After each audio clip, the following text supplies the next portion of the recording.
In downtown LA, on the 101 North right at Alameda, trying to clear an accident from the two right lanes. You've got delays from the 10 on the 101 South, right at the 110 South. Got a new accident partially blocking that transition. In West LA, on the 10 East at the 405, heads up, a large chunk of debris is in the right lane. Then in North Hills, on the 405 North, right at Nordoff, a couple of semis tangled. They're blocking the right lane. San Diego's events calendar is full of flavor. Dig into local wine and food festivals, treat the family to kid-inspired deals all October, and get a taste of glory at the Breeders' Cup World Championship. Plan your trip now at sandiego.org/awesome all year. Funded in part with City of San Diego Tourism Marketing District Assessment Funds. This is the KBLA Sports Minute with Ray Richardson. It's a special night tonight in New York City at the U.S. Open tennis tournament. Venus Williams, at age 45, will be the oldest woman to play in the U.S. Open in 44 years. Renee Richards was 47 when she played in the tournament in 1981. Williams, a seven-time Grand Slam champion, was given a wildcard invitation to play in the U.S. Open. The Compton native has a first-round matchup tonight against Karolina Muchova of Czechoslovakia. The 29-year-old Muchova was 4 when Venus won her first U.S. Open championship in 2000. Venus won it again in 2001. The last time Venus won a match at the U.S. Open was in 2019. Venus made her U.S. Open debut in 1997 at the age of 17. The Williams name is all over the record books at the U.S. Open. Serena is a 6-time champion, including a three-peat. Serena won the U.S. Open 3 years in a row, 2012, 2013, and 2014. No debates, no speculation, just the info you need. That's your KBLA Sports Minute. I'm Ray Richardson on KBLA Talk 1580. Are you ready to be a part of the conversation that will help shape our nation's future? Get ready to join us for the Left Coast Forum, Saturday, October 25th at LA Trade Tech, where progressive voices will come together to tackle the issues that matter most to working families across Los Angeles and beyond. From economic justice to climate action, from healthcare to housing, we're bringing together the brightest minds and most passionate advocates for real solutions and real change. With workshops, 2 major keynote addresses, and a closing reception with great music and good food. It's the Left Coast Forum, where your voice matters and your ideas take action. Saturday, October 25th at LA Trade Tech. Brought to you by KBLA Talk 1580 and the LA Progressive. The future won't wait, and neither should you. Mark your calendar now to be there and be heard. Stay tuned to KBLA Talk 1580 for more details.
I'm Jesse Jackson Jr. Welcome forward to the Jesse Jackson Jr. Show on KBLA Talk 1580.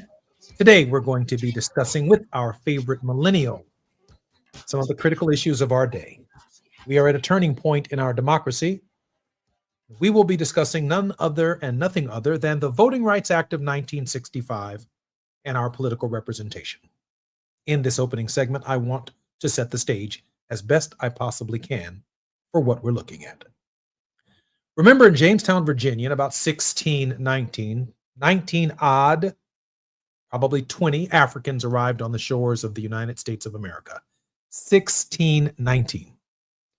Well, the Democratic Party does not start until 1792. 93 is the Federalist Party, which comes to an end in about 1823. The Whig Party comes to an end sometime in 1854, at the same time that the Republican Party of 1854, born into existence as an anti-slavery party. So the Negro is here. We get to watch white folks organizing themselves. Before there was a United States of America, I said we were here in 1619. Before July 4th, 1776. Before Thomas Jefferson was born. Before Benjamin Franklin was born. Before James Madison was born. Before the architects of our republic were born, the Negro was here. So we have a vantage point when white folks show up talking about setting up a government.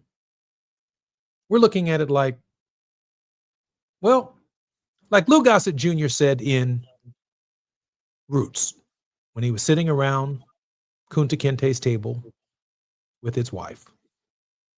He said the white folks show is celebrating their freedom. They's free.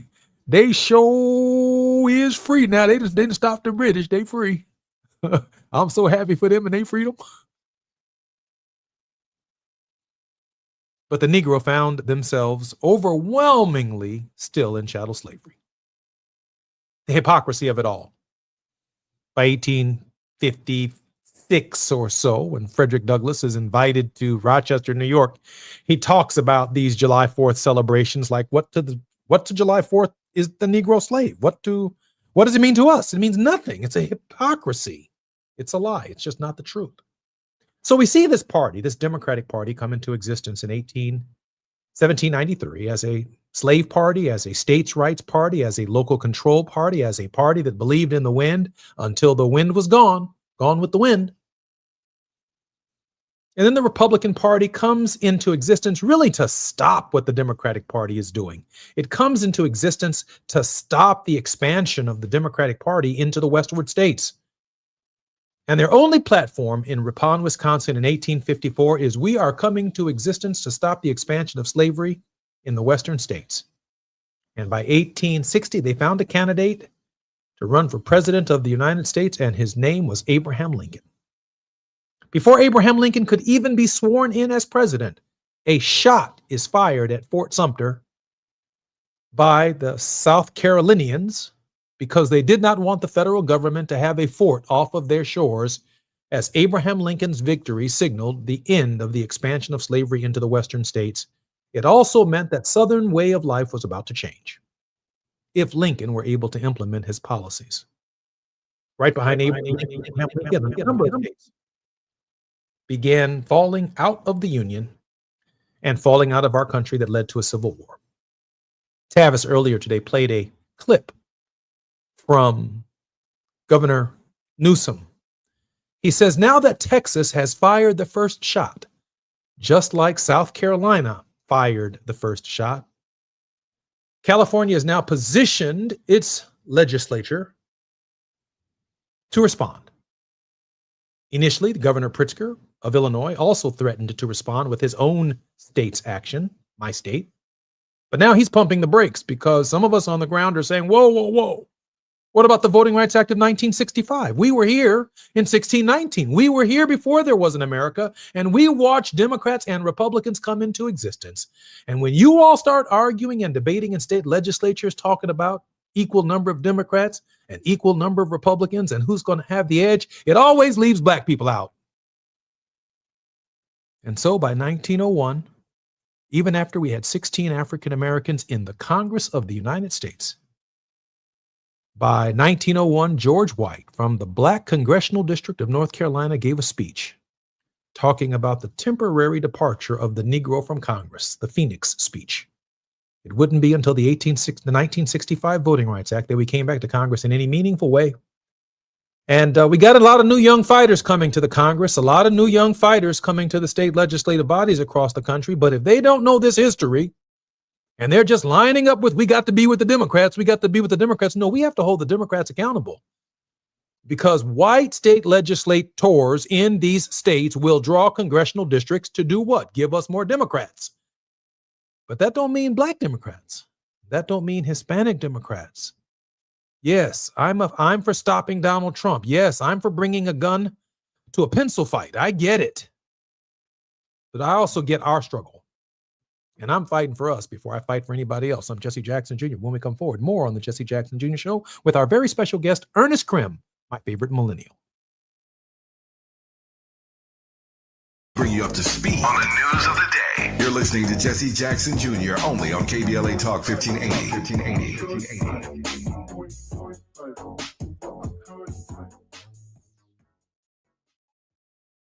Do Crohn's disease or ulcerative colitis symptoms keep coming back? Tremfya, guselkumab, may help, with rapid remission achieved at 12 weeks and lasting clinical remission at 1 year. Some even saw visible improvement of their intestinal lining at 12 weeks and 1 year. Tremfya is a prescription medicine used to treat adults with moderately to severely active Crohn's disease and adults with moderately to severely active ulcerative colitis. Serious allergic reactions and increased risk of infections and liver problems may occur. Before treatment, your doctor should check you for infections and tuberculosis. Tell your doctor if you have an infection, flu-like symptoms, or if you need a vaccine. Healing is possible with Tremfya. Approximately 3 out of 10 patients were in endoscopic remission at 1 year, based on areas visualized on colonoscopy, which may not represent the deeper bowel layer or entire GI tract. Individual results may vary. Ask your doctor about Tremfya today. Call 1-800-526-7736 to learn more or visit tremfyaradio.com. It's never too early to start talking about money in realistic ways with your kids. JP Morgan Chase navigates how to educate your kids now about creating long-lasting, healthy money habits. Whether your kids are in elementary school, high school, or college, now is a great time to start a conversation about ways to create healthy money habits as they grow, ultimately benefiting their financial future. Talking about money in a realistic way to support your kids' lifestyle and dreams, your first banking account geared towards high school or college. It's never too early. Explaining the basics, what you earn and what you spend, building financial confidence starts with getting organized. Learning and practicing vital money skills now will stay with them for life. Tools they will have to stay on top of their finances and achieve their goals. This segment is sponsored by JP Morgan Chase.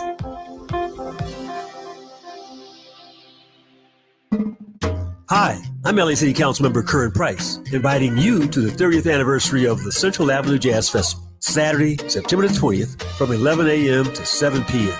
We've got 4 pavilions, 3 stages of live music, plus food, fun, and a marketplace all along historic Central Avenue between MLK Boulevard and Vernon Ave. Our featured acts this year are Gregory Porter, Pancho Sanchez, and Jasmine Horde at the 30th anniversary of the Central Avenue Jazz Festival, Saturday, September 20th, 11 a.m. to 7 p.m. along Central Avenue between MLK Boulevard and Vernon Avenue. Come out and bring the whole family because this legendary celebration is free. For more information, go to centralavjazzfest.com. I'm LA Councilmember Curran Price, and I absolutely approve this message.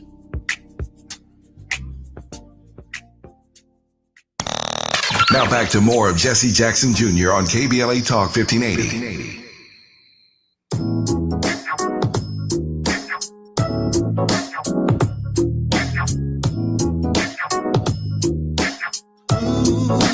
Got to tell the story. Give you all the glory. Sing praises to you only. When no one seems to. I'm Jesse Jackson Jr. Welcome forward to the Jesse Jackson Jr. Show. In this hour, my very special guest is none other than our favorite millennial, Ernest Krim III, an Emmy-nominated producer, public teacher, anti-racist educator, and hate crime victor who uses Black historical narratives to empower and educate through a culturally equitable lens. Mr. Krim, a Southside of Chicago native and University of Illinois Urbana-Champaign graduate, is the former high school education and history teacher of 12 years who now also advocates for social justice issues and teaches Black history to the world and through social media with a platform that reaches nearly 4 million people each month. Ernest, welcome forward to the Jesse Jackson Jr. Show.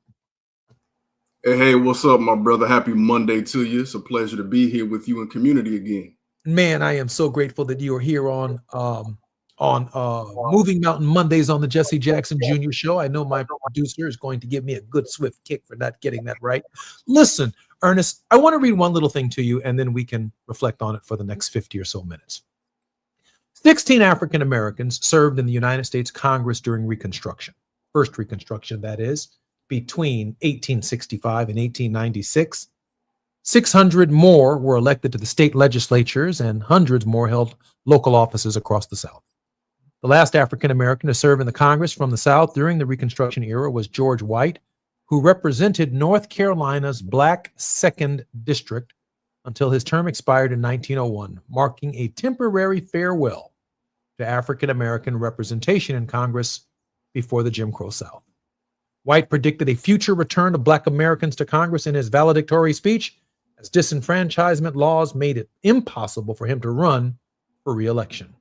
That's the struggle in this hour that I think Jasmine Crockett is struggling with and Al Green are struggling with. Redrawn congressional districts where they don't have sufficient supporters in their districts consistent with the Voting Rights Act to get reelected. So impossible for them to run for office again. Out of loyalty to Abraham Lincoln, the newly freedmen were called Lincoln Republicans. As part of the Tilden-Hayes Compromise of 1876, the Electoral College dispute, the Lincoln Republicans, without the late president's leadership, agreed to withdraw federal protection from the newly freedmen from the South. In other words, they cut a bipartisan deal with the former slave-holding Confederate Democratic Party. But we were loyal to Lincoln and the Lincoln Republicans.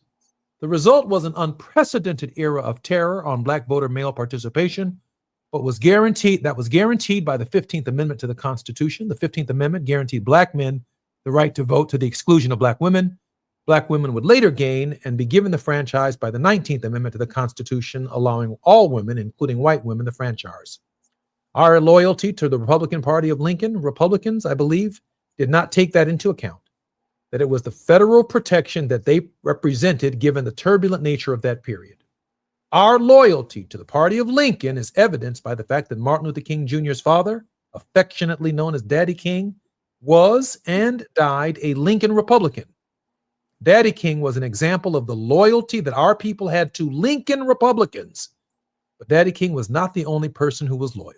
African Americans had lived through 15 presidents of the United States who did not accomplish for us what Lincoln did in his short tenure. Nevertheless, we remain loyal. The bipartisan agreement between Lincoln Republicans and members of the former Confederacy in pursuit of peace, the absence of peace, but not the presence of justice, began an unprecedented terror campaign on Black people. Our loyalty, I am afraid, Ernest, to the Democratic Party in this era. That's all I hear us saying. We've got to stop the Republicans. We've got to stop Donald Trump. We've got to be with the Democratic Party, a party, by the way, that has 26% approval rating across the nation. Its voter registration efforts have simply collapsed across the country. 26% approval rating. We're putting all of our faith in that party at this hour, and that party is not defending the Voting Rights Act of 1965. And I posited the thesis that by 2032, there could be 0 Blacks in Congress after the decennial census, leaving us very little representation, just like George White, because we're loyal to everybody but ourselves. Us first, as we fight to stop Donald Trump. We cannot lose sight of us. Ernest Krem, you're my favorite millennial. I had to vet with you today. Vet. I had to vent with you today just to let some of it go. Ernest, tell me what our millennials must do in this hour to fight for us. Yeah, I think, wow. And as you read that, one of my things as a history teacher, when I was in the classroom, I would sometimes read historical accounts or maybe even secondary sources about a particular time period. And I would sometimes just take out the wording that would allow you to figure out which time period it is. So like anytime it alluded to maybe a Negro or the year, and I would have my kids read it and wonder, what is this talking about? And oftentimes you can see, and their response would be that it was a present day issue. As you read that, that's what it felt like to me. If you just switch some of the names, some of the titles, our allegiance to the Republicans then is our allegiance to the Democratic Party now. And it feels as though, I can't even say feels as though, we are back in the same place. And I always use these historical lessons, not just to beat people over the head with facts. I was never the teacher that said you had to memorize a lot of things for a test. I was the teacher that required essay questions. Kids loved my class, but they did not love my tests. My tests were the antithesis of how I was in the class. I was a great guy, great to get along with. I was cool, nice to them and everything. But when they got that test, and I would tell them, open notes. But if you can't think, if you can't connect the dots, it does not matter. History, the way that we study history in a linear chronological fashion is truly the antithesis of human behavior. People will try to reposition themselves to obtain power in every generation, right? Whatever their definition of power is. And if we do not study the past lessons of these cycles, then we will be the victims of it in the present day and moving forward. What you say and what you spoke about this past week about us potentially not having any Black representation in Congress moving forward in less than a decade is startling. And it's not something I don't think a lot of us are privy to. I can tell you truthfully, I wasn't even aware of gerrymandering until I went to college and took a political science course at our alma mater. I wasn't aware of this in high school when I was taking the Constitution test, the memorization test that I had to take to prove that I was worthy of graduating from high school. I just had to remember a bunch of facts about the amendments, about the terms of the president, how old you had to be, with no knowledge of how it applied to my life right now. And I think that's what we see here is that vicious cycle of the miseducation of the Negro, as Carter G. Woodson would say, but truthfully, the miseducation of the American populace as a whole. In my opinion and perspective, especially, as the representative for millennials, I think that we have to understand that things don't change until we change them. There has to be a radical change in our thought processes. In this generation, hopefully we understand and realize that it is not those, it's not simply those that we elect that will bring the change that we desire. It is us pressuring those in power to do the right thing. We realize that when Abraham Lincoln did what he did, which was an amazing feat, we understand that that does not happen without a Frederick Douglass, for example, Sojourner Truth, Harriet Tubman, and even white brothers and sisters, Cassius Clay, the white one. This doesn't happen. LBJ doesn't sign the Voting Rights Act without the agitation. They don't go into this. They don't go into office voluntarily saying we're going to do what's right by Black people, especially if they don't look like us, but also sometimes when they look like us. I heard earlier today, Tavis Smiley, he was opining on some issues that he has with Gavin Newsom that range all the way from LGBTQ to reparations to, I respect holding the governor accountable, but holding him accountable on issues that matter to us is not the same as saying, let's all rally behind the Democratic Party flag, the flag of 21% approval rating, by the way, a losing flag at this hour, whose history is tied to a flag that ran through the Capitol on January 6th with stars and bars, whose history was a Dixiecrat party who, when they came together in state legislatures, think about this. Trump is putting federal troops in blue cities across the country. The reason there is a Black speaker in the state of Illinois' General Assembly today is because Black state representatives are consistent leaders in the Illinois State House of Representatives. Most of our state's legislature downstate are rural senators and rural representatives. They're predominantly white Republicans. The Democrats are up here in Chicago. The Republicans are the rest of the state. If voter suppression takes place in Chicago, the entire state legislature will be Republican, dictating what Chicago must do, whether it controls its own transit system, its own airports, its own contracts, its own budget can be dictated from people who don't even live here. That's true in my state. That's true in California, Virginia. That's true in legislatures all across the country. So the ripple effect of messing with the Voting Rights Act of 1965. When Democrats and Republicans in downstate legislatures come together, black people lose. And I feel like I'm speaking for John Lewis right here. And I believe at my age of 60 that one day I'm going to have to lean on Ernest Krim, and the future is going to have to lean on Ernest Krim to speak for us. Keep talking, brother. You know, as you're talking about the Voting Rights Act of 1965, which coincidentally 60 years ago this year, it makes me think that looking at how the vote is operating in this era, which in a way we have never seen before in the present day, it reminds me that when we choose someone to represent us, we are giving them the authority to make the decisions that are in our best or worst interest.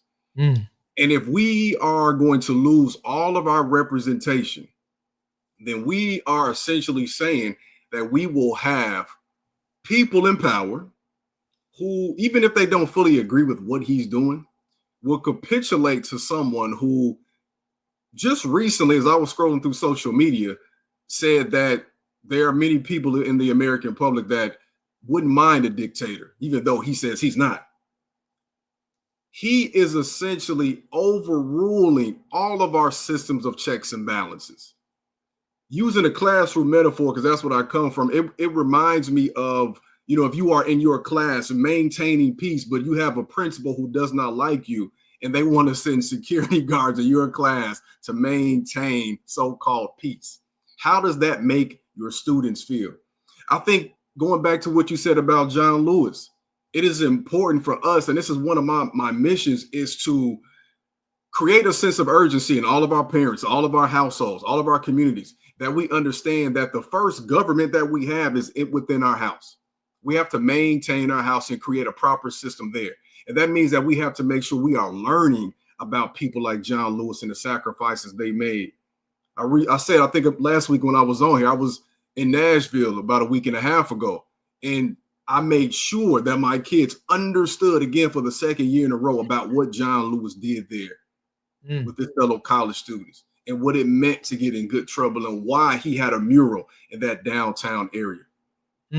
Let me just say this, because we have about 2 minutes before the break. There are two court cases that are now before the Supreme Court. While Abbott is fighting to get a few more seats for Donald Trump, the same guy, by the way, who needed 11,700 votes from Georgia, Donald Trump now needs 5 seats out of Texas, always fixing and moving votes around. In a case called Louisiana versus Calais, the case challenges a new congressional map in Louisiana that created a second majority black district to remedy a previous map that illegally diluted black voting power. Here's the key issue. The court will examine whether drawing a district to comply with Section 2 of the Voting Rights Act, which bans racial discrimination in voting, constitutes an unconstitutional racial gerrymander under the Equal Protection Clause of the 14th Amendment. If the Supreme Court rules in that case, the Voting Rights Act of 1965 will be at its weakest moment in the history of the nation. I do have another case that I'll talk about when we come forward. That's the Turtle Mountain Band of Chippewa Indians versus Howe, which is another case that will be decided before December, throwing the 2026 cycle into an amazing turmoil. I'm Jesse Jackson Jr., listening to the Jesse Jackson Jr. Show on KBLA Talk 1580. More with Ernest Quim when we come forward. The biggest names. Those best conversations. You're riding with Jesse Jackson Jr. on KBLA Talk 1580.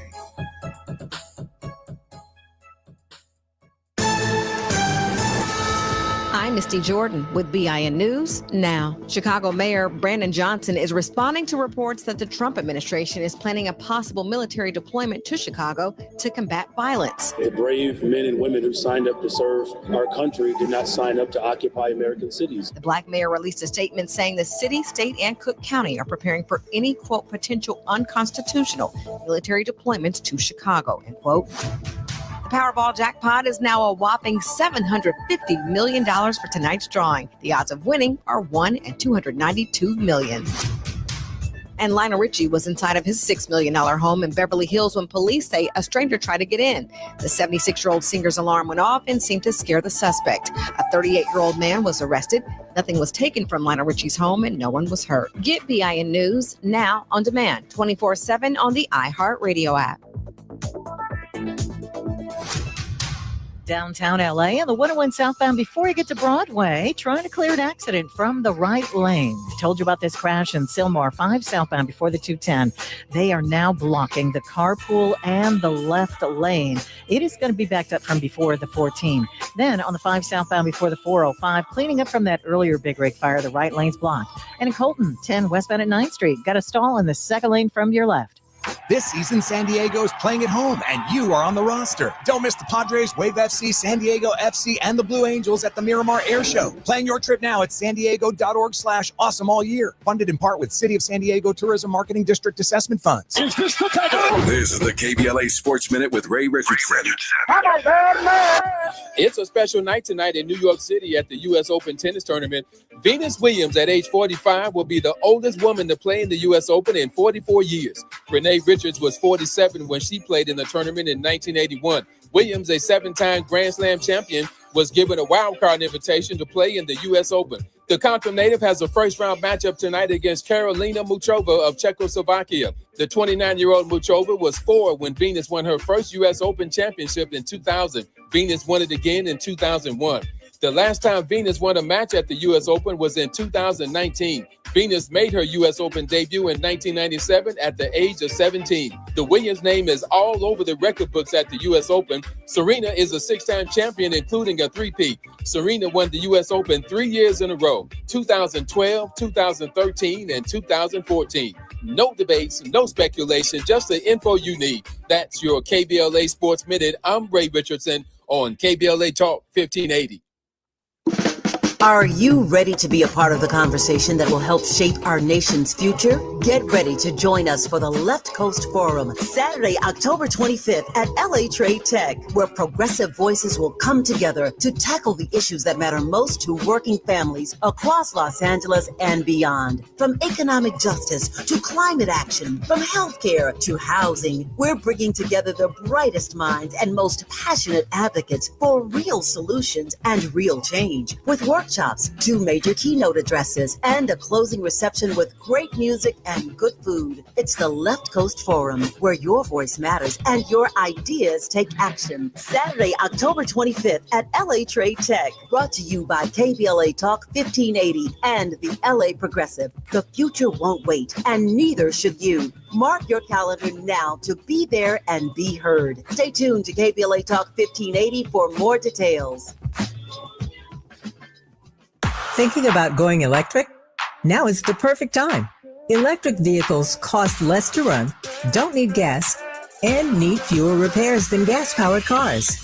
You can also save with federal and state tax credits, and in some areas, qualify for rebates on home charging stations. To learn more, visit www.breathesocal.org. That's www.breathesocal.org. During this time, it's important for everyone to know your rights. The 4th, 5th, and 6th Amendments in the U.S. Constitution protects every one of us, regardless of immigration status. The 4th Amendment requires a judicial warrant to search your home. The 5th protects your right to remain silent, and the 6th gives you the right to an attorney. Just remember, No warrant, no key, my privacy. You don't have to speak. No lawyer inside. Don't say a thing. Yeah, we all got rights. Hey, we all got rights. KBLA Talk 1580. I'm Dominique DePrima from the show First Things First, weekday mornings from 6 to 9. Join me tomorrow with jazz trumpeter Keon Harold. Plus, we'll have headlines, hot topics, and your phone calls. It's only on KBLA Talk 1580. Hear that? That's the sound of your life. Perfectly imperfect. Beating in rhythm to the world you've created. But every time you drive after drinking, the music gets drowned out. Your life sounds pretty great. Don't let a buzz ruin it. Buzz driving is drunk driving. Don't drive buzzed. A message from NHTSA and the Ad Council.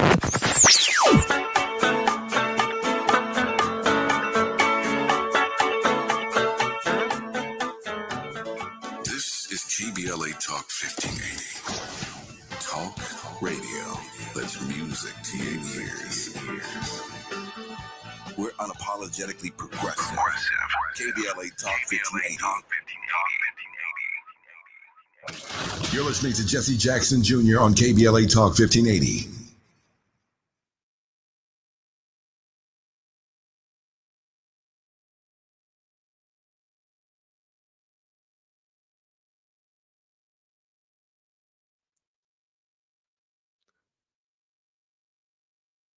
I'm Jesse Jackson Jr. Welcome forward to the Jesse Jackson Jr. Show. Our very special guest in this hour is Ernest Krim III. He's created content for companies such as HBO, Hulu, Disney, Paramount, and the History Channel. Additionally, he is the CEO of Krim's Cultural Consulting, LLC, an international speaker who's spoken at Harvard, the University of Chicago, Microsoft, Colin Kaepernick's Know Your Rights Camp, and audiences in the United Kingdom. Ernest, welcome forward to the Jesse Jackson Jr. Show. Thanks again for having me back, brother. It's always a pleasure, Ernest. I just want to exhaust this last case here, Turtle Mountain versus Chippewa Indians versus Howe, and then bring, with your thoughts, our Voting Rights Act conversation to a conclusion, because Donald Trump is sending troops to Chicago, sending troops to the state of Illinois, and I really want to get your fresh opinion on what that's going to mean. The Turtle Mountain Band of Chippewa Indians versus Howe. This case deals with the ability of private individuals and organizations to enforce Section 2 of the Voting Rights Act, which prohibits racially discriminatory voting practices. The key issue in this case, the court is reviewing the controversial Eighth Circuit ruling that held only the U.S. Department of Justice, not private parties, can sue under Section 2. This decision overturned decades of precedents. The reason that particular case is so very well important is because when we strengthen Section 2, these districts are drawn constitutionally to allow segregated communities the opportunity to have representation in Congress and state legislatures. But now removing the private actors in the Turtle Mountain case means that only Trump's DOJ can file an action consistent with Section 2. And they've already signaled that they're against racially discriminatory, in their opinion, lines having been drawn. Hence, the complete collapse of the Voting Rights Act of 1965. This is such a devastating decision that I can't imagine that Justice Jackson, Justice Sotomayor, and Justice Kagan, the three liberals on the court, have the power to stop the avalanche that could be the political process of 2026. Ernest, your generation has a lot to contend for and a lot to deal with to preserve the republic that we know. Brother, the future, our immediate future is bleak. And when you think about the depths to which he and his administration is willing to go, the thing that comes to mind for me immediately, brother, is the fact that this was predicted. And I think that's the most unfortunate thing about this is it was detailed in a booklet that was widely available to everybody in Project 2025. And this was one of the things they discussed: eroding our voting power, replacing everything, taking us back before the civil rights era, so that they could have their type of rule and domination. He is essentially attempting to, and not just attempting to, he's in the process of fixing the game, fixing this game through every single institution, specifically and including those that were put in place to help us. Because when you think of the Department of Justice, you're thinking of institutions, especially under Democratic rule in recent history, could have found a way to intercede in situations in our cities and states that were unjust. The very definition of the Department of Justice now, everything has shifted. And I think it's startling because we are still at the beginning phases of this. And there has to be some type of person, it's like people like that are willing and bold enough to intercede and step up. It is overwhelming as a millennial, speaking again as a representative, not the only voice, but one voice. It is overwhelming because these things are happening so fast, and it has not been a year. But again, not to jump too far ahead with providing some hope, but I do want us to remember that these institutions continue to be upheld in part because of who we are as we the people. And I firmly believe, and that's again why this education and the information that you teach is so important, because if we can collectively become conscious and say that this is what we are against, and not just him as a person, but we are against what he represents, because I think what's also troubling and startling is, as opposed to his first term, he has a mentee. Okay. The vice president is the person that he is mentoring, and the whole collective of this institution that they're creating now. Ernest, let me ask you this question. Yes. If I can make this pivot. It appears now that the President of the United States, through Pentagon orders, is in the process of dispatching a large federal military presence in the city of Chicago. What are your thoughts about that? You know, the power of propaganda, the power of someone in a position of power to put forth lies. You think about the ways in which these folks are allowed to use language in violent ways. I think back to how, I go back to thinking about the Patriot Act and how that was weaponized. I think back today into how the Big Beautiful Bill, the wording of that verbiage and how that is weaponized. And I think about how he is able to take any singular incident as overwhelming proof of his political agenda. There is gun violence in Chicago. Chicago is a huge city, but it is not an issue that requires the National Guard to come there. There is gun violence throughout America. There was gun violence, I believe, on a college campus recently when school started back. That is an American issue, and it is often exacerbated, of course, in our communities because of the historical harm, the lack of resources, the lack of restorativeness and reparation for our community. To me, it is an attack on our democratic sanctuary cities, but also too Black mayors in power. I heard that. A downturn in gun violence in Chicago, actually. And there's someone in power who I believe, from what I've seen from afar, has the best intentions as a former educator as well, like to help our community. When you think about what's happening in Baltimore with that mayor and how he's been redistributing resources to help kids, to help the community. So this is just a power play that is completely unnecessary. Yes, Chicago has issues, but every large city does, especially with these historical issues. But Chicago is a beautiful city, especially when you talk about the historical Black sides of town, the South and West side. And we do not need that. We don't need that as an intervention. Now, if we could call on the politicians to provide any type of help, it would be for us to have the resources that were taken away so many years ago through redlining, through Northern Jim Crow and various other issues. We don't need more policing. We need more resources and proper policy. That would be a very different proactive Justice Department fighting for racial justice and for gender-based justice and for cultural justice than the one that we're looking at presently under the leadership of Donald John Trump and Pam Bondi.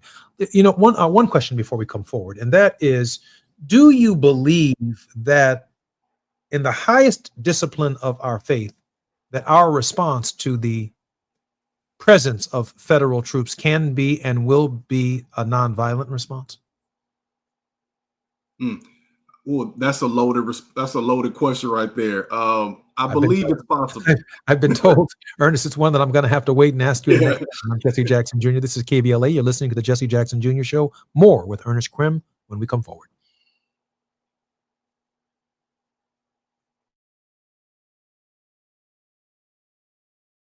LA Talk 1580.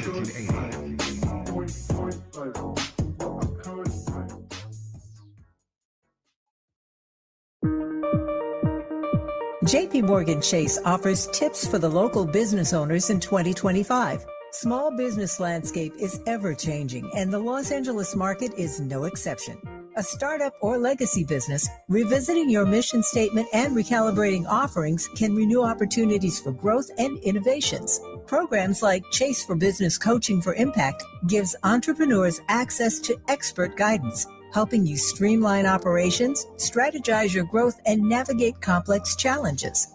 Businesses with a clear sense of purpose can navigate any challenge effectively, but also build stronger customer loyalty. Visit chase.com/coaching for impact for more information. This segment is sponsored by JP Morgan Chase.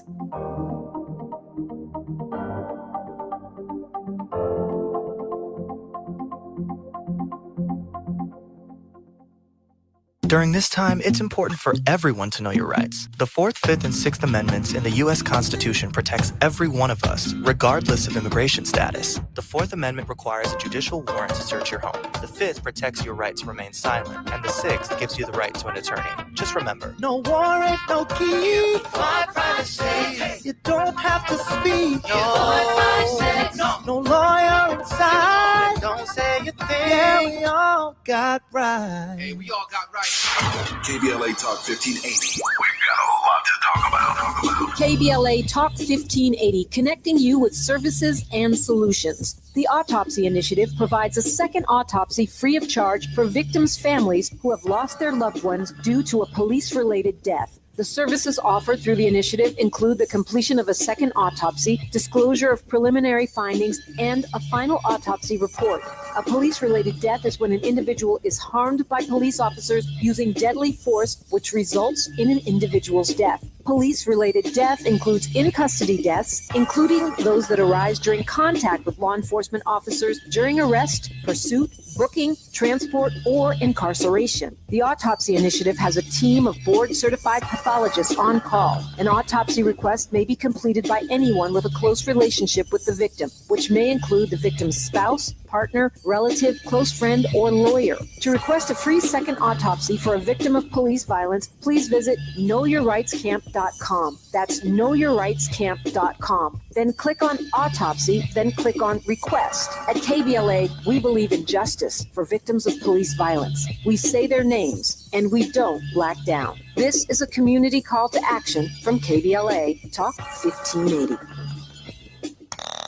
Now back to more of Jesse Jackson Jr. on KBLA Talk 1580.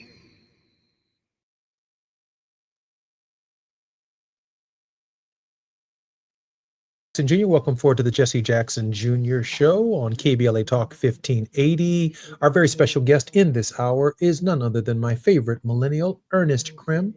Ernest has done work for HBO, Hulu, Disney, Paramount, and the History Channel.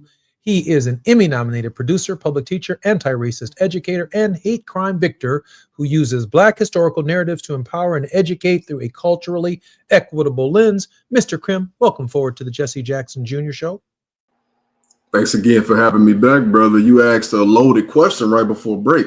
I sure did, about the National Guard and the Army and the Navy and the Air Force and the Marines coming to Chicago in an amazing way. And I got to know how you feel about that. Overall, I'm absolutely disgusted because as someone who was born and raised in Chicago on the South Side, have lived in the area my entire life, I have family there. I have a 90-year-old grandmother who if she felt Chicago was so violent on the South Side, she would have moved years ago. She's been there since the late 50s, you know. Chicago, especially Black Chicago, is a beautiful space. And we are the ones who bring that cultural richness to Chicago and all of America, I would say. There have been so many strides in Chicago in our community, despite what we've been set against, the rise in Black entrepreneurship, the movements for justice. There are so many of fellow millennials I know who are active, Gen Z who's active. I would even say my children's generation, Gen Alpha, who's active. So what we need, though, of course, like I said before break, is just more assistance, more resources to continue the positive work that is going on. You find that the violence that does happen, the gun violence, is usually concentrated in areas that have been impacted by systemic violence and systemic inequity the most. And I think that in this particular situation, we'll see what we've usually always seen. Like, we don't have a community of people who are going at it with officers. We don't have a community of people who are getting into fist fights with officers. I think we've seen a strong presence right now in DC, and we have not heard, at least from my knowledge, any cases where people have got into violent confrontations where they were the agitators. Ernest, So let me share with you what I'm concerned about very quickly. When you see these men and women in uniform, of course, many of them are our neighbors. That's who the National Guard is. That's why they're under the governor's jurisdiction. They're our neighbors. They're doctors. These are men and women, nurses, average civilians who are being asked to leave their jobs to perform a function for the governor or the president. That's the National Guard. Potentially active duty only when called into service. They are our neighbors. Now, what I'm noticing here is a difference between what he did in Los Angeles and what he did in the District of Columbia, which is kind of a border, it's a federal enclave, right? So unfortunately, without DC statehood, without a governor and U.S. senators and a state legislature that they're entitled to, you end up with this kind of unit of government that's local, that can't do everything that a state can do. Certainly, they don't have 2 voters in the Senate. But they're bringing these mountain boys here to Chicago who don't know us. Trump's bringing these Tennessee boys here to Chicago who think something about our city. He's bringing these Pennsylvania mountain boys here, the Army, the Navy, the Air Force, the Marines. He's bringing active duty troops to Chicago who don't know our community, don't know our people, and they're just coming here, I'm afraid, to crack heads. And that's not the way the National Guard behaves, because the National Guard are our neighbors. And at the end of the day, they too want to go home right next to the Crims, right next to the Jacksons. So there is an escalation that is taking place here, but it's behind the uniform, because the uniform looks like it's all the same. But you don't know that this guy right here is from Alabama and his whole unit has an opinion about Chicago, or from Mississippi, or from Tennessee. And that's not to discriminate. It's just to say that even within our states, there are cultural differences and we know how to treat each other differently. But when you bring these mountain boys down here who've never been in Chicago before, who only heard what Trump has said about Chicago, I'm afraid they come here to open up a can of whoop ass. I'm really concerned about that, Ernest. Understandably, because if you think about the last decade or so in the mainstream media, it seems as if every coverage that they've had about Black Chicago was leading up to this moment. Because I distinctively remember throughout the 2010s, these mainstream media entities almost having like a competition to see how many Black people would be shot and killed every weekend. It was always at the end of Labor Day weekend, at the end of this weekend. It was almost like, and it must have got them a lot of clicks. I don't see it as much anymore, but like that has been downloaded into the consciousness of the people who now serve. So just to your point, like, especially for people who have not been here, what will they come here carrying? Oftentimes you see online, people come here and they're just amazed at how beautiful Chicago is and how much they were lied to. But we also have to understand that when they're coming into certain neighborhoods, certain situations, you have people who are already agitated because of how they're viewed and how we have folks who are in a crisis right now in certain neighborhoods who need assistance, our houseless people, our unemployed folk. We have the issue now of, I think I saw a stat that says over 300,000 Black women have lost jobs since these DEI cuts. We have a growing rate of unemployment in our communities. So we don't need people to come here to police us in this manner. We need people to come and help us, right? So I think there is a possibility. I don't think it would be, truthfully, I don't think on our end, but I am worried about how they will agitate people in situations. So I hope that we are very alert and aware of where these folks are coming from. And I hope that we have open lines of communication with people in our neighborhoods so that we can alert them about potential threats. Based on your knowledge of history, Ernest, and I do know it to be extensive, don't you find it interesting that Donald Trump has actually flipped the role of the federal government from defending the least of these, the poor, the black, the gay, the lesbians, the straight. He has actually flipped the script and put the least of these in a position where the government is just no longer on their side. Yes. It's almost as if he's declaring war on the American people. You're sending troops, not to foreign countries, and we know that happens, but you're deploying troops, not because there's a state of emergency. School just started, brother. Like our kids are just getting back to school in Chicago and in the surrounding suburbs. And we need more black teachers, right? Can we get help with that? Can we get help with increasing teacher pay? Can we get help with funding after school programs? Can we get help with funding tutors? It's an abomination to what people of all walks of life should stand for.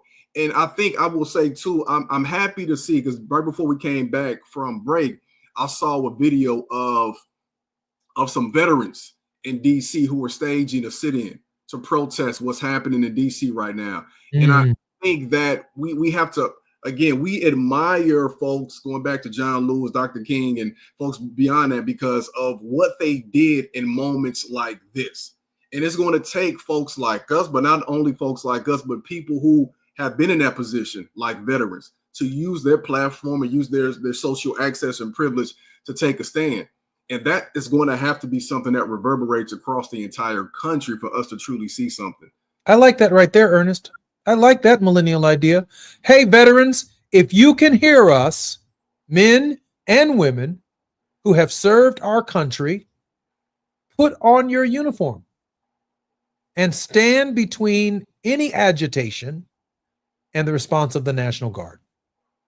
National Guardsmen and Guards persons will respect you in our community because you've earned the respect. Just add a little Dr. King to your thinking about love of God and love of country, just enough to be able to say, I want our brothers and sisters who are following these orders to understand that it's not what they think it is. Do not get in the way of their orders, but give them a moment to pause and to think about the sacrifices that you too have made. Ernest, we only have a couple of minutes. How about a word of hope? In this moment, folks, I want us to just remember those first three letters, we the people. First three words, we the people. And I want us to keep in mind that just like the Black Panthers we used to say, Fred Hampton used to say, it is truly power to the people. And as Brother Jesse was saying before he had me close, I think we have to remember and realize that we have the authority collectively and the power to proactively demonstrate the country, the community, the city, the neighborhoods that we want for our people. This is the moment, and we're living through everything we've read about previously. If we don't take a stand, or in some cases a sit, we will not get the country that we deserve moving forward. I'm Jesse Jackson Jr., listening to the Jesse Jackson Jr. Show. Our very special guest is my favorite millennial, Ernest Krim. Ernest, thank you for being with us this Monday. Thanks for having me again. This is none other than Moving Mountain Mondays. When we come forward, more with Reverend Dr. Teresa Terry Hord Owens on the Jesse Jackson Jr. Show.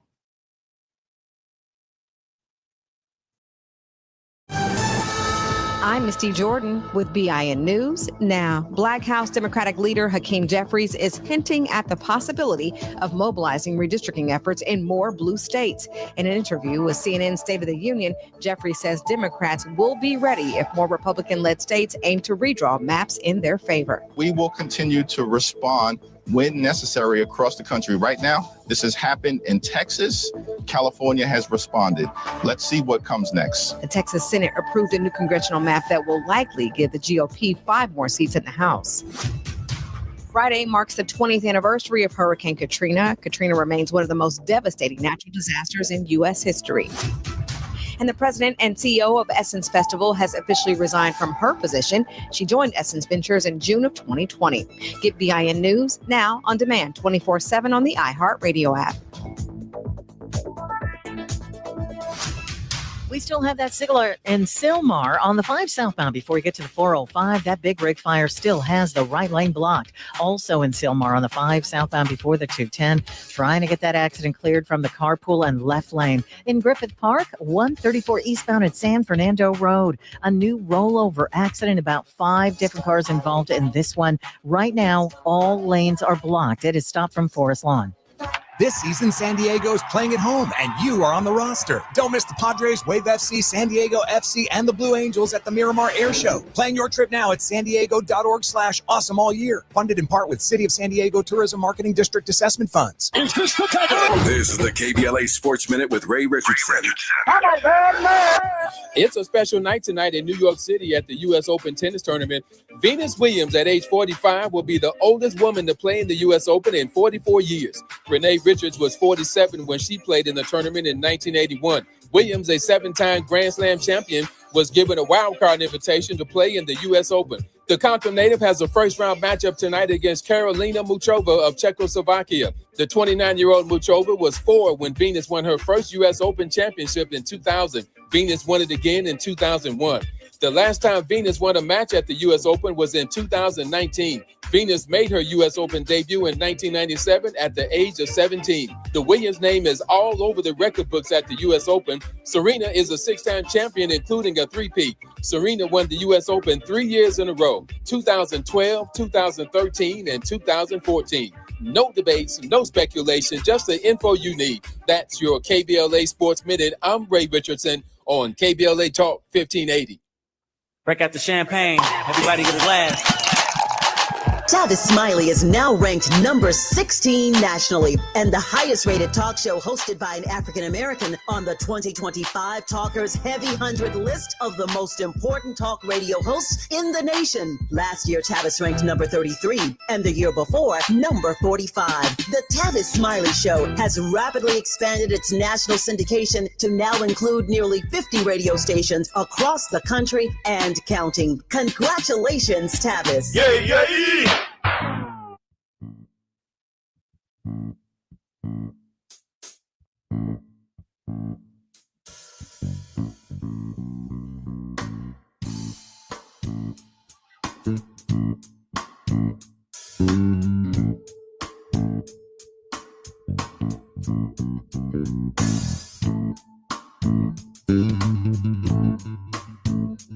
I'm Jesse Jackson Jr. Welcome forward to the Jesse Jackson Jr. Show. In this hour, our very special guest is none other than Reverend Teresa Terry Hord Owens, the General Minister and President of the Christian Church Disciples of Christ in the United States and Canada. She is the first person of color and the second woman to lead the denomination and the first woman of African descent to lead a mainline denomination in the United States. Elected in 2017, Reverend Hord Owens was reelected to a second term as the General Minister and President in 2023. Her ministry actively reflects the disciples' priority of being an anti-racist church, being a movement for wholeness, welcoming all to the Lord's table as God has welcomed us. Her exhortation to the church, let the church be who we say we are.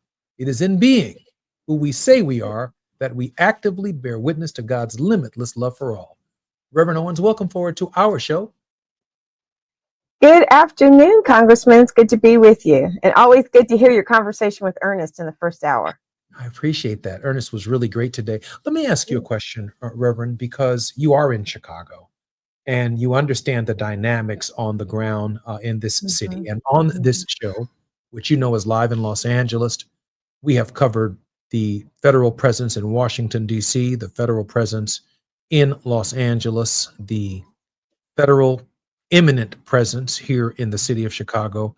I wanted to get your thoughts. One, I guess first politically, what does this mean?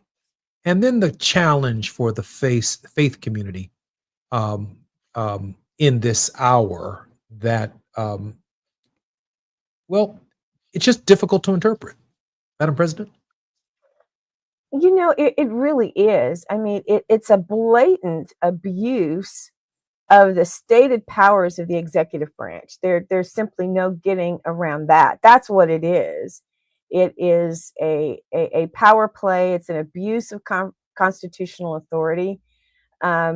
one of the books that I've been slowly reading and rereading ever since, really since the whole 2024 campaign. It's called The American Constitution, a Biography. And I'll have to look at my Kindle and remember the author's name.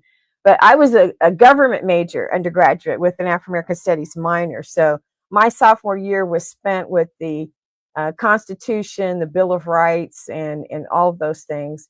And while there are lots of things that were unjust and institutionally and systemically unjust about the Constitution, whether it be the 3/5 clause, which purpose was simply to not count all of the enslaved people.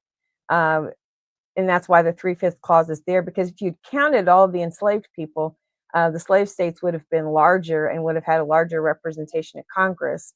And so there's a compromise to say that we're not going to count those folks. And it took us a long time, as you know, to get full recognition as full persons with right to vote, et cetera. Property owners were the only people who were anticipated as having votes and being legislators in this federal Congress. But they never, and I think this is one of the points I've heard you make, both in your book and just in conversation, there was sort of an understood assumption that the people, the men, I'll say, who would inhabit this space would be persons of high moral character. There was just an assumption. And the fact, I was thinking about this with the death of James Dobson, and I have heard the man praised on one hand and vilified on the other. But it was James Dobson who vouched for Trump and said, "Oh no, I think we can trust this man. I think we can trust this man." James Dobson of Focus on the Family, who talked about the man's role in the home and healthy marriages, et cetera. And you're going to take somebody who has never had a successful marriage, somebody who has never shown any predilection to abide by any kind of moral standards. So you take someone of low, or perhaps I'll go as far as to say absent any moral character, and someone who simply sees any way that he can do to increase his own power.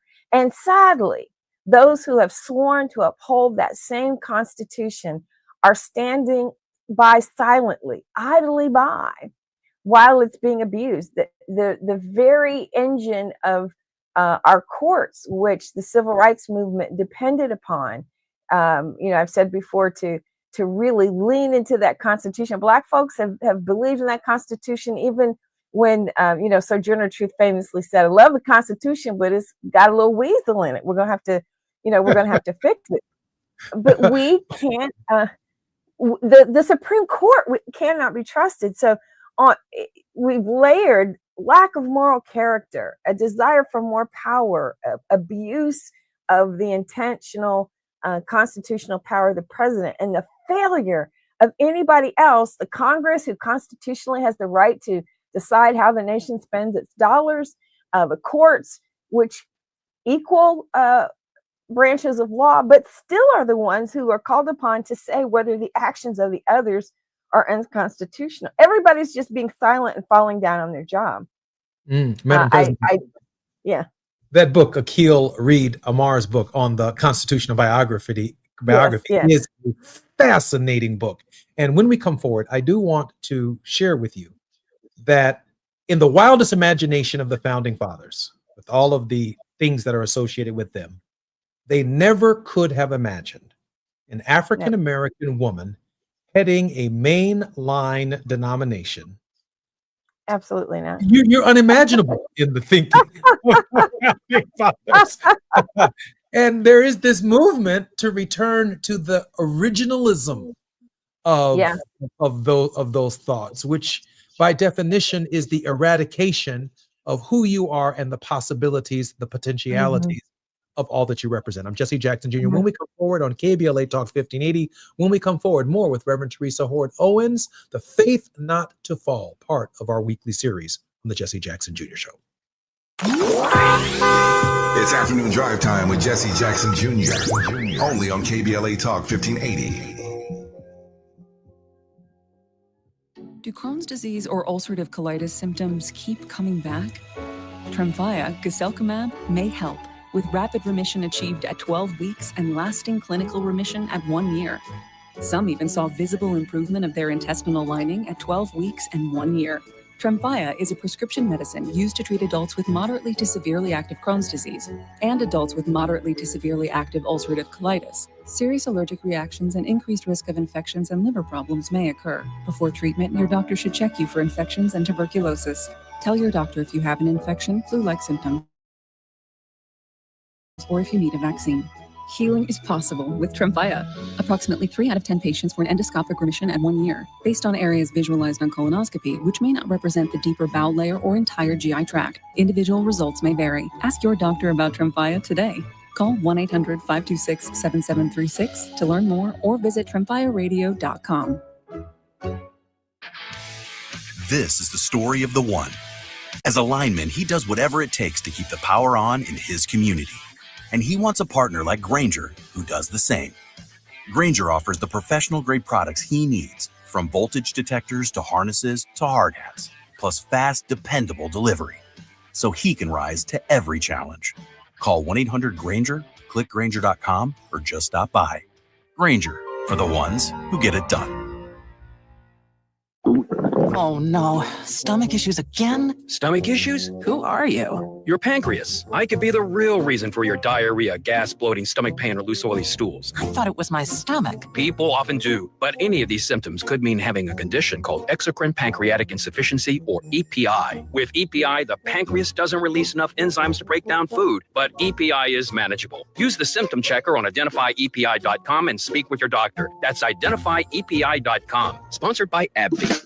Are you ready to be a part of the conversation that will help shape our nation's future? Get ready to join us for the Left Coast Forum, Saturday, October 25th at LA Trade Tech, where progressive voices will come together to tackle the issues that matter most to working families across Los Angeles and beyond. From economic justice to climate action, from healthcare to housing, we're bringing together the brightest minds and most passionate advocates for real solutions and real change. With workshops, 2 major keynote addresses, and a closing reception with great music and good food. It's the Left Coast Forum, where your voice matters and your ideas take action. Saturday, October 25th at LA Trade Tech. Brought to you by KBLA Talk 1580 and the LA Progressive. The future won't wait, and neither should you. Mark your calendar now to be there and be heard. Stay tuned to KBLA Talk 1580 for more details.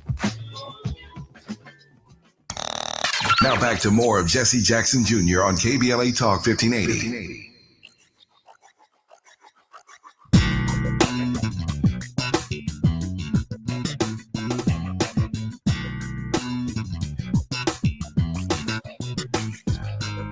I'm Jesse Jackson Jr. Welcome forward to the Jesse Jackson Jr. Show on Moving Mountain Mondays with our leader, Reverend Teresa Hoard Owens. Reverend Owens, welcome forward to the Jesse Jackson Jr. Show. Thank you, my brother. Always good to be with you. Reverend Owens, before we turn our attention to the Constitution of the United States, which you know all too well, I want to go back to the creative imagination of the Founding Fathers on July 4th, 1776, and the Republic of 1787. There is no way in God's earth they imagined a woman in the pulpit, let alone head of a major denomination in the United States. And I can only imagine that every single day you reflect upon how so much of American history and maybe even world history comes together in your life at this point. You know, there are still places where there are churches I could name in Chicago where have been invited to preach over the years and was not allowed to stand in a pulpit. There was one church which I won't name because it used to be a pretty prominent Baptist church in the city of Chicago. I know that church. Yeah, there's several of them actually. But they had redacted my bio. Of course, it was Women's Day. It was Women's Day. Couldn't be invited to preach on any other day but Women's Day. And I had had a conversation with the woman who invited me, who had actually heard me preach on air at Salem. She had heard me preach on a Wednesday night. and invited me. I sent her my bio. She says, "Oh, the pastor says we can't call you Reverend because it's not biblical." And I said, "Well, let me just first say that it's not biblical for anybody to be called Reverend, because Reverend is not in the list of biblical titles. There's bishop, there's elder, there's deacon. There's actually not a reverend, so it's not biblical for anybody to use that." I said, "But if your pastor has a problem with all of this, I don't have to come. You can find somebody else." I said, "I won't be offended." And she said, "Oh no, I believe you're the one that God has for us to speak in this hour, et cetera, et cetera." So I said, "Well, you talk to your pastor and you let me know whether or not he's going to be okay with my coming." I said, I'm not interested in being disrespected in the pulpit." So she calls me back and says, "Yeah, he's good with it." So I show up. The first lady greets me very nervously, and I think she's ushering me in to the pulpit area. And where she's ushering me is to this church had sort of a platform, sort of a stage. She ushers me to two chairs that are on either side of a lectern on the floor. Oh, wow. The bad part is I open the program and my bio has been redacted. It's Sister Terry Hoard Owens, not Reverend. There is no mention of my seminary training, no mention of my ordination, no mention of any theological education. And it was before I was Dean of Students at the University of Chicago. So it was, and I vowed at that point that I would always, again, ask those questions directly of a minister. The Baptist church I grew up in, my hometown, the pastor said that he would be thrown out of the conference if he allowed me to stand in the pulpit to preach my uncle's funeral at the church where my own grandfather pastored for over 30 years. And that was created a big brouhaha because my uncle had called to say, "We want Terry to do the eulogy. There's not going to be a problem, is there?" But these are Black men, Southern Indiana, who said, "We're going to throw you out of the conference if you let her preach this eulogy." Ironically, the denomination that I lead has been a more valiant supporter of women in ministry, although it took them a while. It wasn't until really the early 70s. But we still have some communities of color, even within our own denomination, that are a little more reluctant. They will ordain women of color.